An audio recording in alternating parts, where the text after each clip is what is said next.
Welcome to Families in Action on your local hometown station, AM 1220 KHTS. I'm Cary Quashen. I'm your host, but I do not host it by myself. Mike Dwordy. Hello, Mike. Hello, Cary. You know what? Mike Dwordy is my co-host, and I haven't seen him in 4 weeks here in this show. That's right. It has been 4 weeks. I know. I was giving people updates. All I said is that you took ill and you were getting better. Yeah. And look, he's better. Here I am. Yeah, in the flesh. Among the living. So you were extremely missed. Not that we didn't appreciate Jerry and everybody that helped. Oh, yeah. Jerry did a great job. Thank you, Jerry. But it wasn't you, Mike. Not the Silver Fox. No, not the Silver Fox. When I'm sitting in here and you're not here, I was like, where's Mike?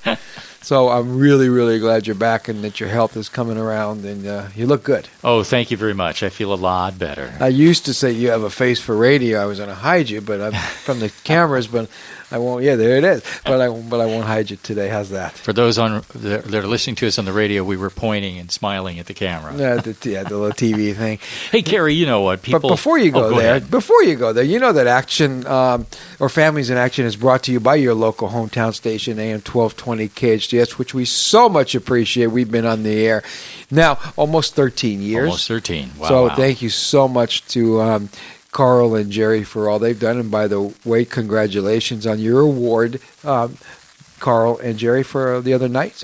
Saturday night was awesome and well-deserved. And also special thanks to Stephanie Weiss, which kind of helps direct it or produce a show and does all that stuff. So thank you there. You just named 3 great people out there. I know. They're doing a lot of good stuff. I know. And we're also brought to you by the Action Family Counseling, which is alcohol and drug rehabilitation centers that we own, Action Family.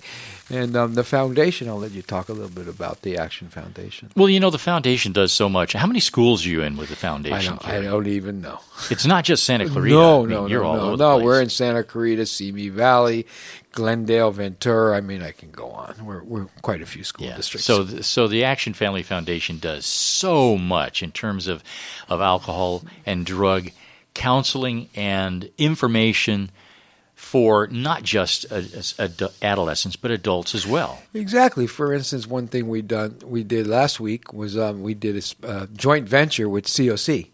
It's called Drugs Kill at College of the Canyons, and unbelievable. It was really, really, really good. The speakers were on fire. We filled the room. There was standing room only, probably close to 300 plus people. So it was really, really good. And I always believe, you know what? And we have a guest that can talk about this when we bring her on, but we're losing about 190-something people a day to substance abuse overdoses, almost 50,000 a year. And we're just talking overdoses now. We're not talking about suicides, car crashes, murders, and everything else that drugs do. And by the way, that number, 50,000, is just in the United States alone. Oh, yeah. Exactly. I was asked to do something on it's called French 24. It's a worldwide TV show. And you had a very small, shy audience on there. 100 million viewers watch this. It's in Italy, Spain, all of Europe. I mean, and even the Mid East. So that'll be on. I did an intervention talking about heroin and opiates. It'll be on later this month. But it's a worldwide epidemic now. So anytime we can do any kind of education to beat that number down, hey, I'm going to jump on it. You know, Cary, people tune into this show every week, and we're so grateful for that. Almost 13 years. Almost 13 years. But, you know, there are probably a number of people out there that really don't quite know what it is that you do. And you have a little bit to do with some alcohol and drug rehab out there. I want to read some stuff to some folks, because this is, what do you got you there, did pretty Mike? good. You've been gone for 4 weeks. What are you planning something? I might embarrass you a little bit with this. Listen to this. We'll see. Listen to this. Okay. And this is only some of, okay? Cary Quashen has dedicated the past 36 years of his life. Actually, 33. Okay, 33. You just gave me an extra 3. I gave you an extra 3. That'll pass quickly. Okay. Reaching troubled teens and dysfunctional families, and using your personal recovery experiences with drug and alcohol to help youth today, and to provide evaluation assessments and interventions to parents, school districts, and the juvenile system. Cary has become a nationally recognized expert working with adults and adolescents struggling with addiction. And it goes on. Cary developed and operates the successful Action Family Counseling Drug and Alcohol Treatment Centers with 12 locations and 16 programs in the Southern California area. That includes specializing in in alcohol and substance abuse, intensive outpatient residential treatment programs for both teens and adults, sober living facilities in Bakersfield and Santa Clarita. And there's more.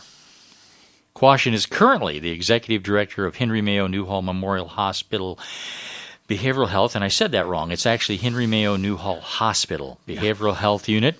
Additionally, Cary is a recognized consultant and leader in the behavioral health care area and has consulted with numerous healthcare programs, including Loma Linda Hospital, Anacapa Hospital, Van Nuys Hospital, Ingleside Hospital, Good Samaritan Hospital, and the Focus Healthcare Program in Ohio. And you know, Cary, that list proves one thing.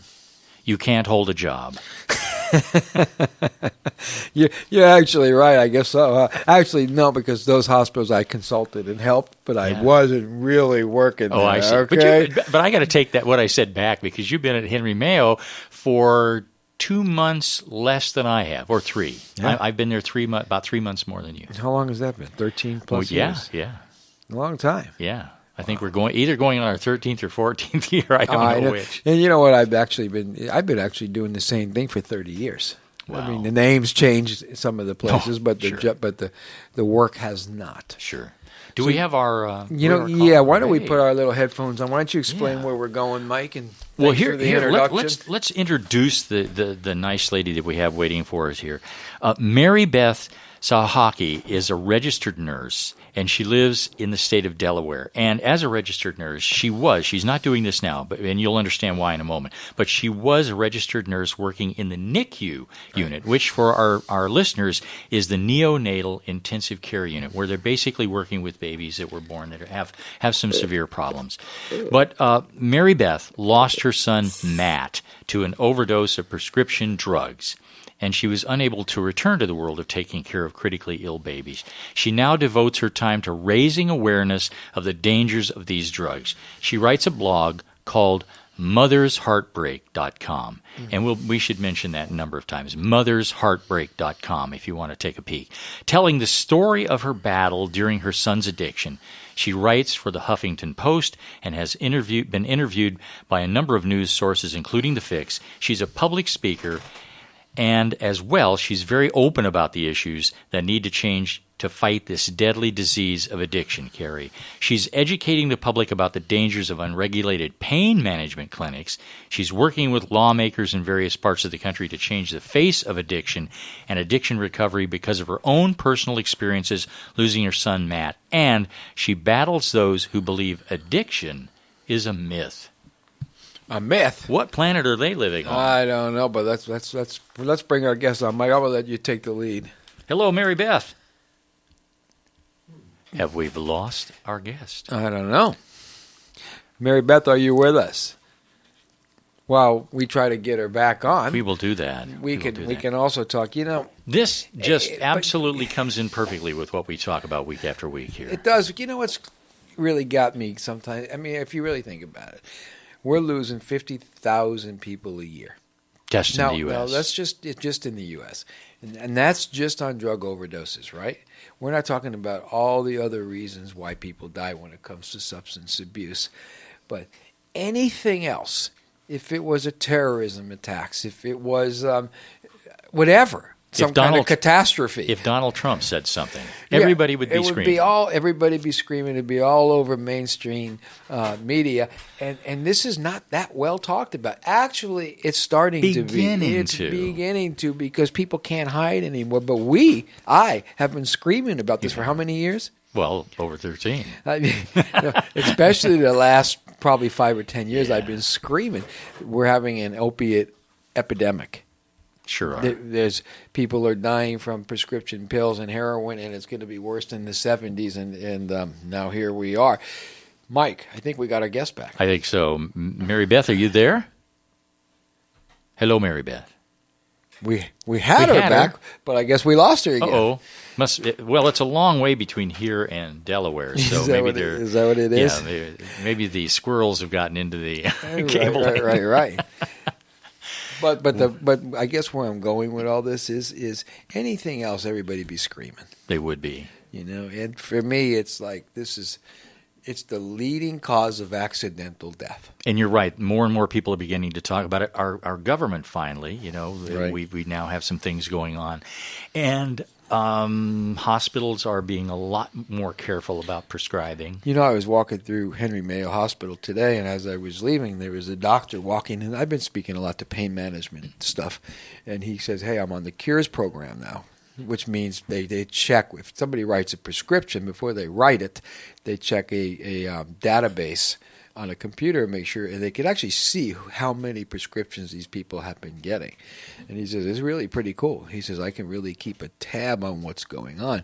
He says, we really need now to hit, he says, a lot of the docs are doing it, now we have to hit the dentist. Yeah. And that made sense because, it does. you go to the dentist and you get a tooth pulled, and the first thing you're going to get is a boatload of Norcos. Well, and I have to tell you, I've been off for the past 4 weeks, and part of that time I had some surgery, as you know, Cary. Yes. And my doctor, and I was very thankful that he said this, he gave me some pain medication, and the pain medication he gave me was one of the bad boys we talk about here all the time.